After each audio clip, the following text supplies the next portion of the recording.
The Carpedia. I want to welcome you to my channel. Thanks for checking in. Per request, I have a few people who asked, wanted to go ahead and get a buyer's guide on a first and second generation Mazda Miata. I've owned this car for about 18 years. I've owned 1.6, 1.8, and also third generation, so I'm pretty familiar with the car. Like I said, I've done autocross, open track days and stuff in this vehicle. Have a few parts on here. So I'm going to give you a basic rundown. I'm not going to get into too much detail about just car general when you're buying a used car. I'm going to get into more Miata specific things, problems I've ran through the years of owning this car for 18 years. And the first thing, whenever you want to look at these cars, the most important thing to do before you do anything is to check the battery. These cars use a sheet mold composite battery, a very special battery because it's located inside the car.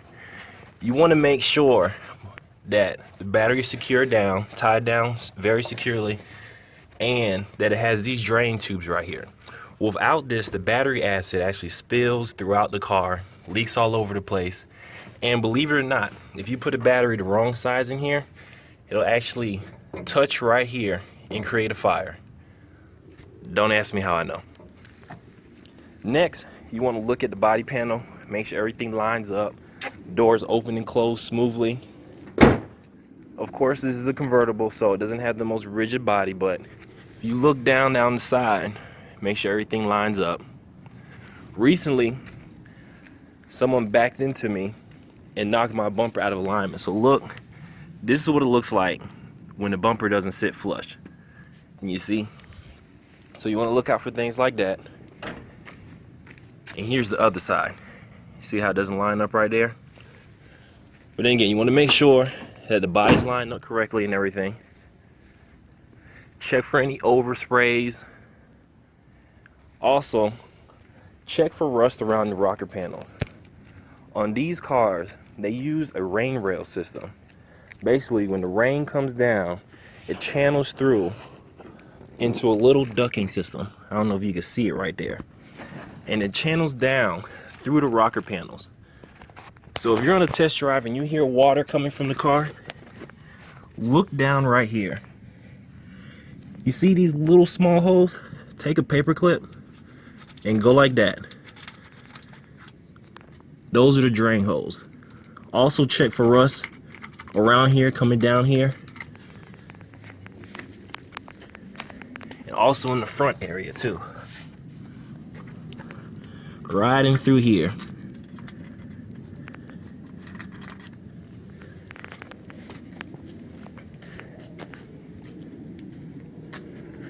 Alright, so we're going to take a look at the engine. You want to go ahead and check the fluids and stuff. A lot of the first generation Miatas came with plastic tops to the radiators.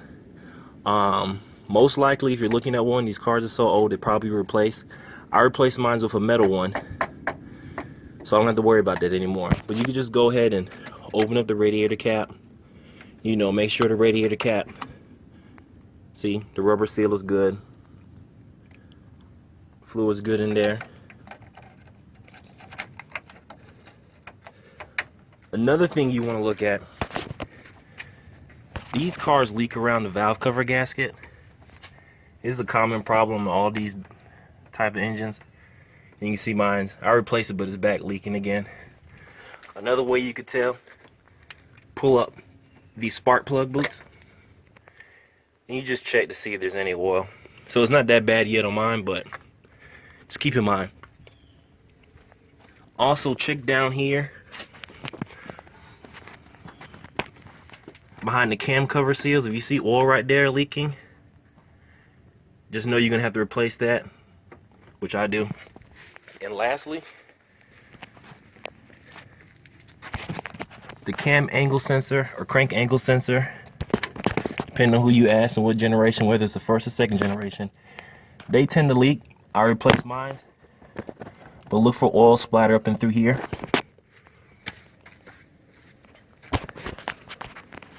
And then of course, check around here. This is the brake master cylinder. Make sure none of these lines is leaking or anything like that. Also checking through here, that's the clutch slash cylinder. Check for the fluids and stuff.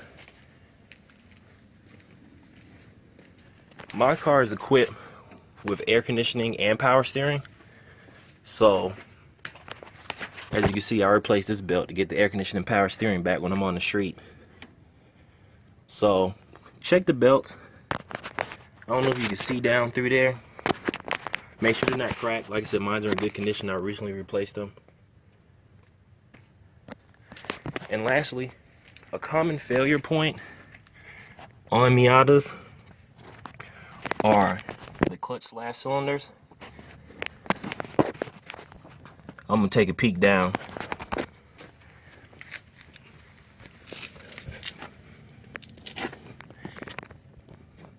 You see that right there? That's the clutch shaft cylinder. That controls the hydraulic pressure going to the clutch when you push the clutch in and out. So if you're in a Miata, it's making a spongy sound when you're pressing the clutch or it's hard to shift through, most likely this is leaking. It's letting air into the lines. Also, when you're down here, you want to go ahead and check the brakes. Make sure they have good pads left.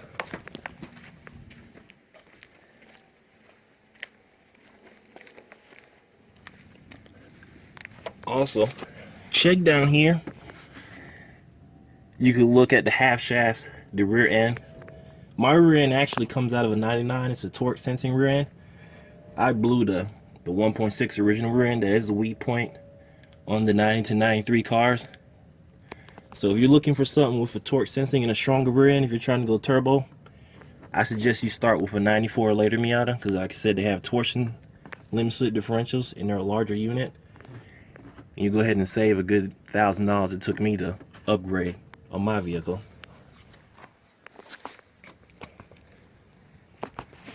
Now I'm gonna take you on the inside.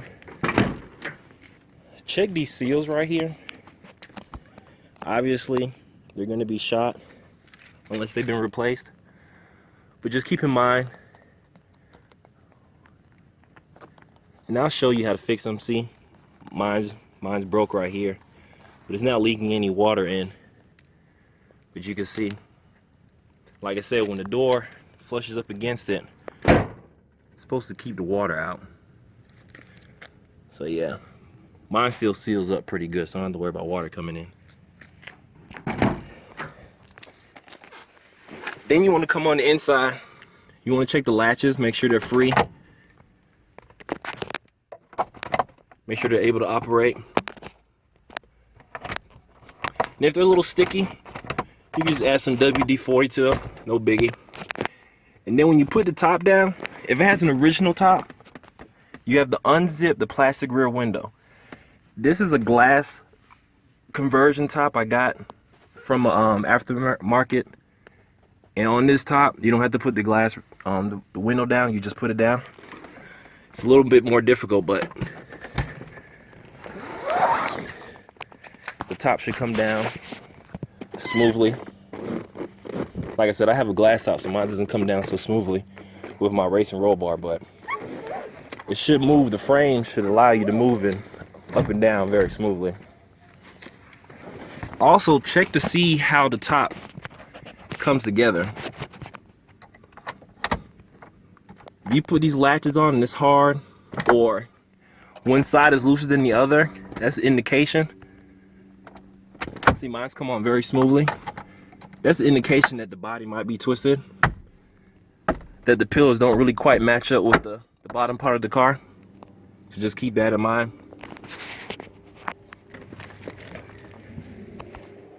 So I'm gonna go ahead, close everything up. I'm gonna go ahead and start the car for you. Like I said, these cars are supposed to start right on up.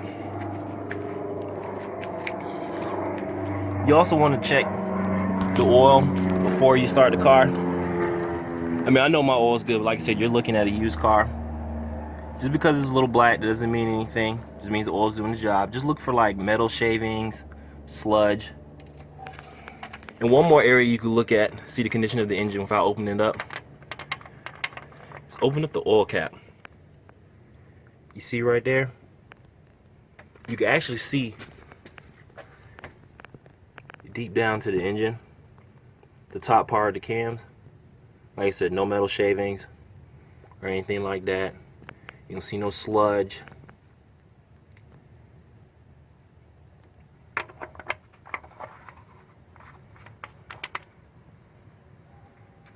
Also, if you're looking at a Miata and it has black spark plug wires, 9 times out of 10, that person probably has the original spark plug wires on this car. The Miata uses a lost spark design engine, so you have to replace these on average between 30 and 40,000 miles, as well as the spark plugs. They just wore out much faster than normal cars. No biggie. Like I said, it's not hard to get to. It's just 4. You just pull the wires up, go ahead, take out the spark plugs, and then switch them out. I'll show you how to do that in a later video. So you want to get in the car.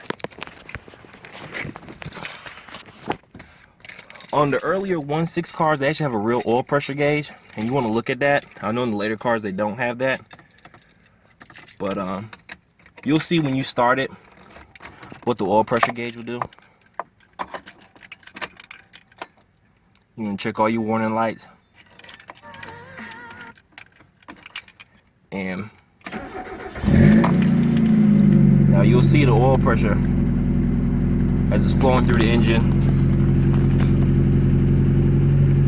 And it's gonna sit kind of high as the car is warming up, like I said.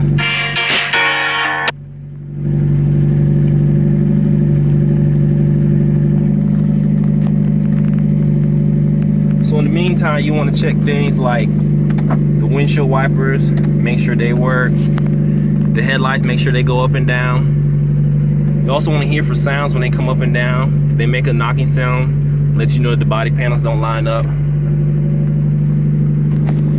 As the car's warming up, you want to go ahead and see if this fan works. This car has AC, so a good way to see if the clutch is working, you just turn this button on and you'll see the RPM jump up and down. You see? Then when you shut off, it'll jump back down. It is more noticeable when the car warms up. Like I said, it's going through its warm cycle. It's like 40 degrees outside today, so. And you want to come down here and listen for any loud knocks. Miatas use HLAs, so the camshafts do tick a little bit. It's okay. Mine's been doing that about 40-50,000 miles now. It's just a design in the engine. Makes a slight little tick tick tick tick tick sound. Doesn't mean anything bad. Like I said, on the 99 and newer ones, they got rid of that.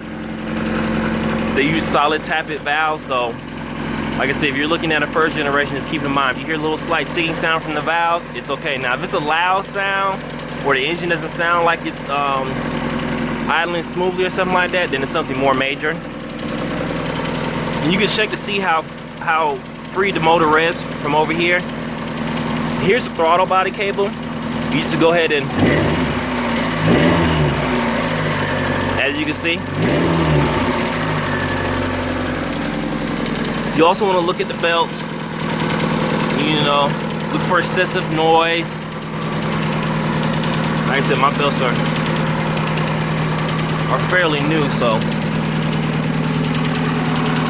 like I said, right in through here, the cam cover gasket, like I said, mine leaks a little bit, so does my cam cover seal, camshaft seal.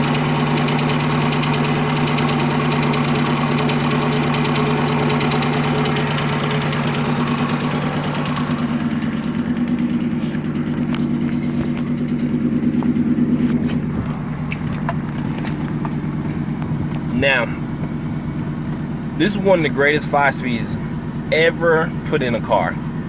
So you should be able to shift with just your 2 fingers or a finger. It doesn't matter how old it is. My car's original transmission, 155,000 miles. And it still shifts very, very smooth. In fact, a lot smoother than a lot of newer cars. So one way you could tell if the clutch last cylinder is failing, pull your emergency brake all the way up and push the clutch halfway down. You still should be able, see, the clutch is halfway down, you still should be able to shift with 2 gears. I don't even have the clutch fully depressed. You see? Just put halfway down and shift. You see, the idle isn't dropping. See how smooth I'm able to shift through this? like I said, be able to shift from reverse to first. See that? And that's how you can tell if the slab cylinder is going out. And you'll see it. You'll see if it's leaking, if it has fluid puddling at the bottom. Like I said, it's not a very expensive part. It takes maybe 30 minutes to an hour to install it. If you guys want, I could go ahead and upload a video of how to install it. And here's what I was saying about the idle. You see, now that the car's kind of warming up, you see the idle drop down. You see the oil pressure is down too. Like I said, I'm gonna hit the AC so you can see what happens if you turn the AC on. It's gonna raise the rev limit. Like I said, it's a little engine, so it does take a lot for it to run that compressor. But as long as that's coming on, even if it's not blowing cold, at least you know that the compressor in the clutch is working. You can always refill the AC. I know a lot of people usually don't have AC on their Miatas, but I'm just letting people know for the ones that do have it. Also, check the power windows. I know a lot of people don't have power windows, but wanting to show anyway. They should come up and down very smoothly.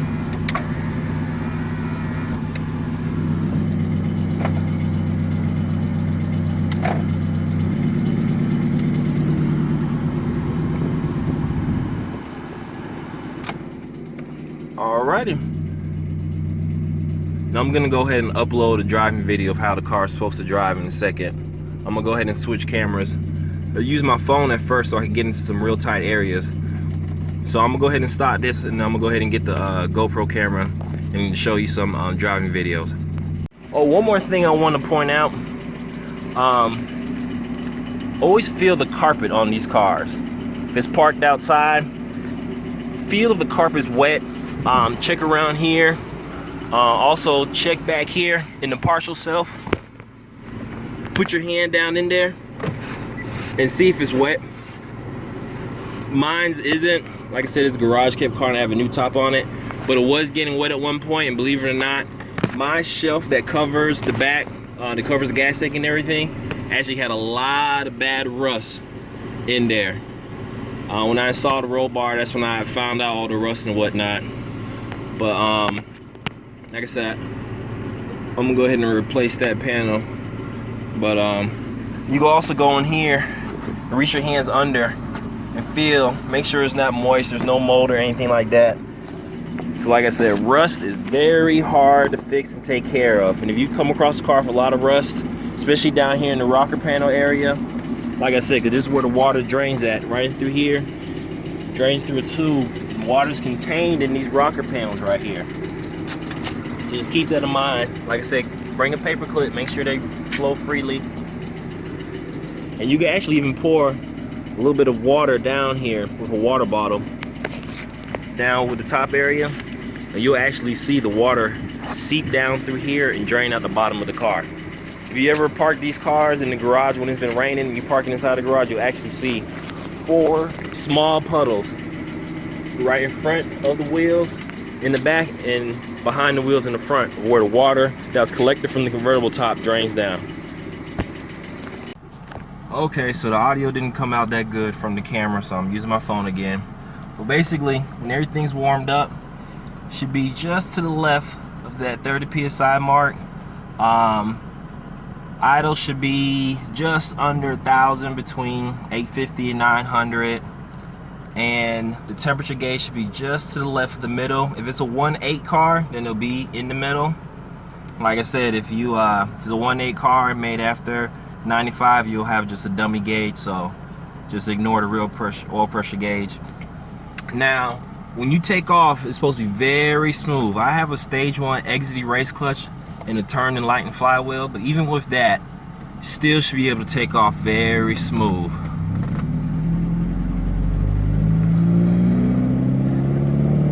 And the shifts, you should be able to do it with just one finger. You see? The engine should pull smoothly, even at low RPMs. If it bucks and hesitates a little bit, like I said, it might be those spark plug wires or spark plugs I was telling you about.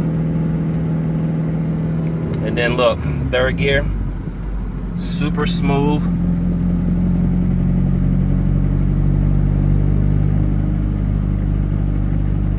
ignore the flashing airbag light. I disconnected my airbag for obvious reasons because I go to the track. I don't have a racing steering wheel yet. So yeah, I know it's a little annoying, but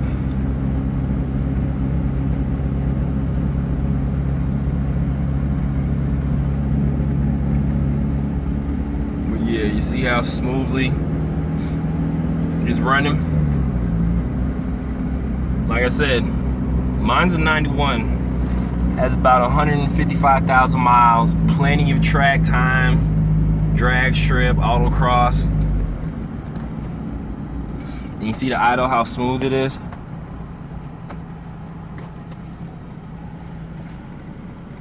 Ride with the window down. I don't, so you can hear me. But listen for any squeaks, squeals when you push the clutch in.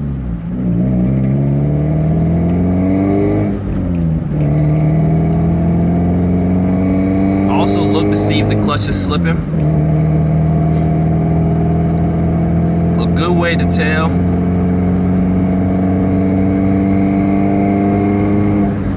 is give half throttle acceleration at low RPMs or 3/4 throttle, and you can judge by the way it pulls. And I'm gonna demonstrate. I'm gonna come up a big hill right now. I'm gonna put it in fifth, bog it all the way down. I'm gonna put my foot all the way on the gas pedal. If it holds, then you have a pretty decent clutch. If it slips or you hear a little squeal and it takes a second for it to catch on, and you know you due for a clutch soon.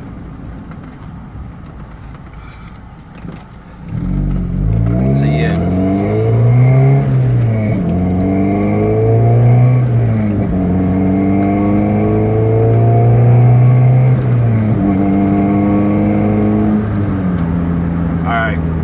Fairly steep hill. See, I got half throttle. Look at the RPMs. See, no slippage.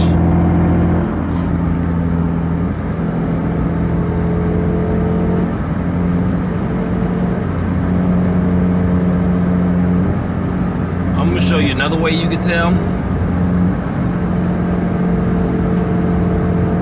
From a stop. Give it sort of an aggressive type of launch. Not too aggressive, but like I said, you're probably gonna be test driving this with the owner of the vehicle. I'm gonna turn around real quick so you can see what I'm talking about.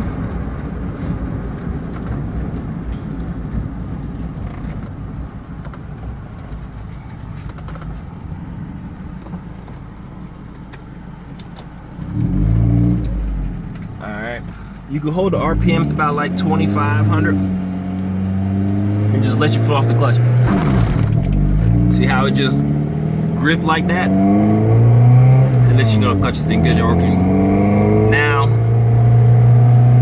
Miatas build power very linearly, so I'm gonna go ahead and give you a full second gear so you can see how it should go. See, no hesitation.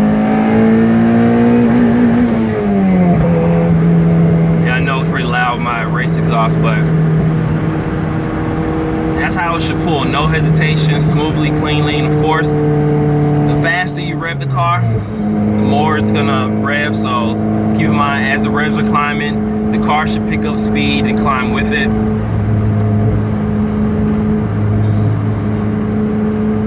And check for the oil pressure. Like I said, if you have an older one like mine's a 1.6 or a 1.8, maybe for a 95, you could just downshift through the gears, heel and toe, and you'll actually see the oil pressure.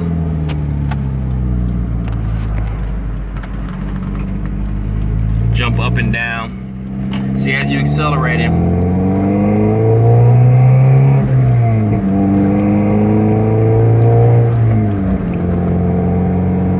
like I said, temperature consistent.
I'm on a pretty steep hill driveway in first gear.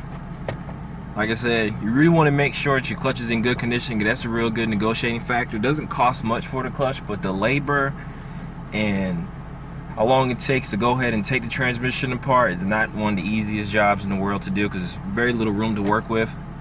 So this is a steep hill, first gear. See how it just gripped?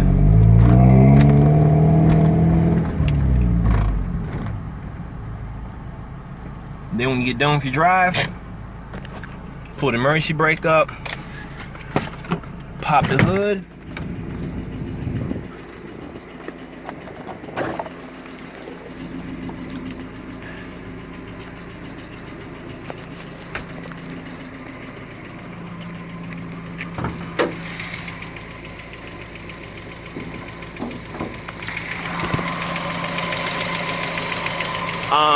cars with air conditioning have 2 fans. Cars without it only have 1. Like I said, it's a cool day, so the fans are not turning on. But when you run the AC, the fans always come on.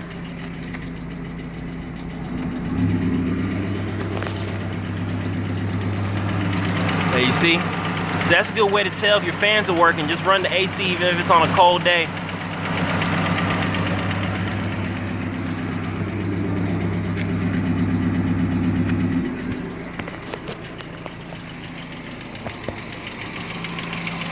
Alright, and lastly, the difference between how you know if you're looking at a 1.6 or a 1.8. The 1.6s have this Heimlich type intake for resonance. The 1.8s, they go all the way across. Also on the engine, this is all indented in on the 1.6s. On the 1.8s, it's actually raised. It will say dual overhead cam 16 valve raised up. Another way you can tell is you look here. Well, you can't see with mine because I have a wind blocker, but you'll have a bar that's stretching from one side to the other.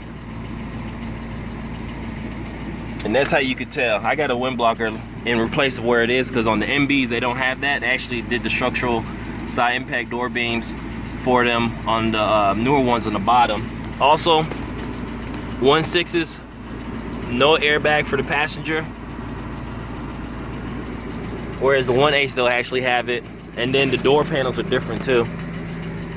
This is what a 1.6 door panel looks like. On the 1.8, they actually have like a little pouch, matte pouch, so you can put stuff in. It's like a little leather pouch right here. It's not really that big, but that's how one way you can tell. Also the size of the brakes. These are 1.6 brakes. They're smaller than what they did on the 1.8. So basically, if you're gonna go racing, I usually suggest people to start with at least a 94.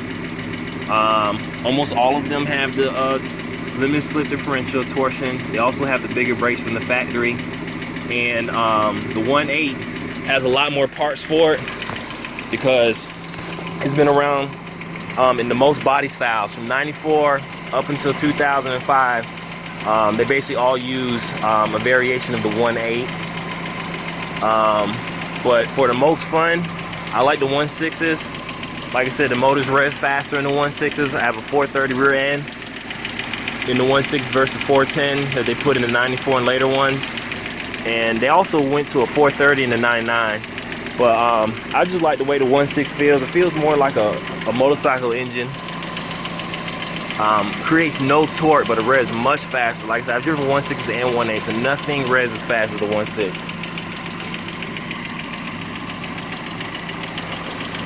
But yeah, see that ticking sound right there? Those are the HLAs. So like I said, there's nothing wrong. They all do it. Like I said, mine's doing 40, 50,000 miles. I did a compression test on the engine maybe 5,000-6,000 miles ago. I had between 205 and 210 all the way across the board. So like I said, there's nothing wrong with it if you hear that. Like I said, if you hear a knocking sound or something like that, then you got an issue. But that sound right there, that sound, nothing to be scared of. They all do it. So hope you enjoyed the video. If you have any questions, comment below. Feel free to, I'll go ahead and answer any questions you guys have. And thank you for tuning in.